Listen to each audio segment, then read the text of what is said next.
So I'm going to give you 4 steps. Now, each of these steps do have a number of factors in each of them, but I'm going to give you 4 steps and things that you can do to change your sex life from one that is, terrible to one that lines up more to your ideal sex life or what you imagine your sex life to be. Step number 1 is to locate the problem. Now, it could be that you just do not enjoy the sex that you're having. You don't enjoy the way that you have sex. You don't enjoy the way it's initiated. You don't enjoy the way it goes down. Maybe you don't enjoy who you're having sex with. It could have become rather boring to you. It could be that you are having sex frequently. Or maybe you're having sex frequently, but it just doesn't feel good. Or maybe you're not having sex as frequent as you would like.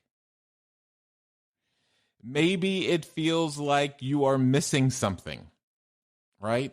Like, oh, it's good, but you feel intuitively that it could be better, or that sex with your partner at one time was better. Something is missing. What can you do to get that back? Now, I do want to also warn you, though, that the sex you imagine may not match reality no matter what you do. In other words, sometimes we have a discrepancy between our sexual fantasies and our perceived and our actual sexual lives. This creates a lot of problems, and I'm going to give you an example of how this sometimes plays out. It plays out specifically with people, well, not specifically, but let's take an example of someone who often watches pornography when they masturbate. And that is how they have programmed themselves to be aroused and how they've programmed themselves to orgasm. And so what happens is when they are with a partner, they have much more difficulty becoming aroused, and they have difficulty orgasming.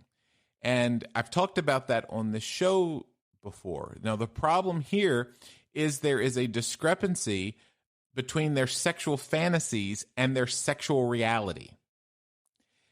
And we would have to do work to align those. So I want you to be careful when you're thinking about these things, when you are locating the problem.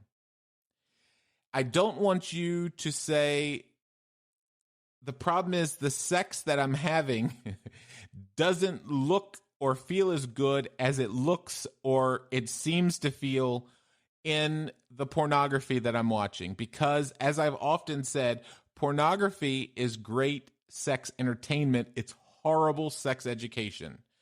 It's horrible to compare yourselves to what you see in pornography.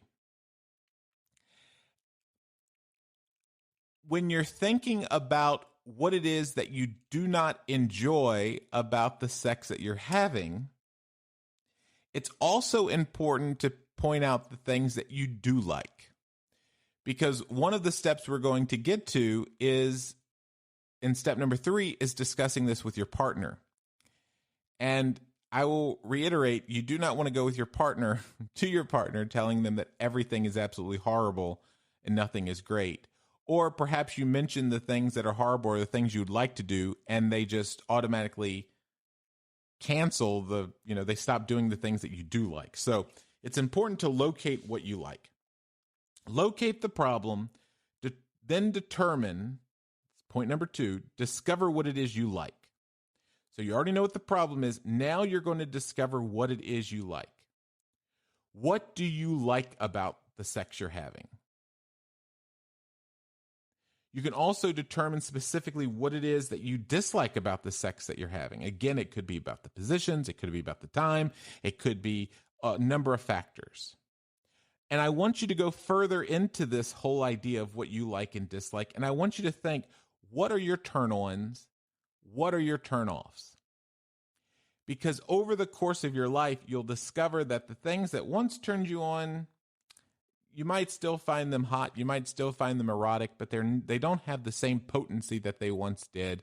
And instead, you start to like something else a little bit more. Something else turns you on. You don't understand why your partner used to be able to turn you on so much, and now they're not able to. When the problem is that they're doing the things that used to turn you on, and you have not communicated with them that you have other turn-ons now. Your partner knows the things that used to be your turn-ons, so they're doing those, but now your turn-ons have changed. It's not that you don't like the other things anymore. It's just that you have other things you like more. So I want you to think about that. Think about what your turn-ons are. Think about what your turn-offs are. Think about what it is you like. Think about what it is you don't like. You will be surprised if I tell you the number of people who come to therapy and I will ask them a simple question like, what turns you on? And they have absolutely no idea. They have no idea what turns them on. They typically can name a couple things that turn them off. But when it comes to turn-ons, they have no idea.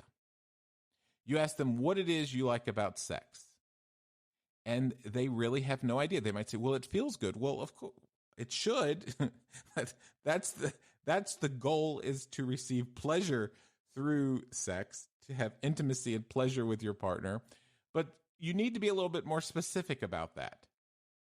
What activities it is that you like, what positions it is that you like, what fantasies that you have. So step 1 is locate the problem. Step 2 is discover what it is that you like.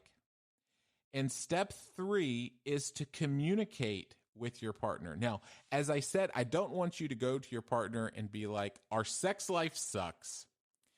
I completely hate everything we're doing, because this could have a very negative effect on their sexual wellness. They could become very anxious. They could become very hurt, as you could imagine. They could have these ideas that they're a terrible lover. They're not able to please their partner, and so they end up avoiding having sex altogether, not to disappoint you. The truth of the matter is, you could be going to them and saying that you feel like your sex life isn't that good because you're not having sex more often. But when you approach the subject as you do, they're thinking, oh, you hate what they're doing. They could be the most wonderful partner in the bedroom. You just want to do it more. But if you approach them in a certain way, the subconscious really kicks in, and they begin to think, oh, they hate it. I do everything wrong. And so the solution is, I'm just not going to do it at all. Or they may try to do it and end up with some sexual functioning issues. For gentlemen, this could be anything from, early ejaculation, delayed ejaculation, erectile issues. The list goes on. So I want you to talk to them in a very positive way that speaks to both the good and the bad, because the topic is very positive. You are talking to them because you want to have more connection with them. You want to have more sex with them and have better sex with them. And I know that a lot of people are nervous to bring up this topic with their partners. So many people, they tell me all the time, I could never tell my partner that I don't like the sex we're having. I just could never do that. They would be so hurt. And they would be if you approach it the wrong way. But oftentimes I have found that the partner often feels the same way. That they often feel like, they want to do something new. They want to try things differently. And they're also afraid to approach and bring up the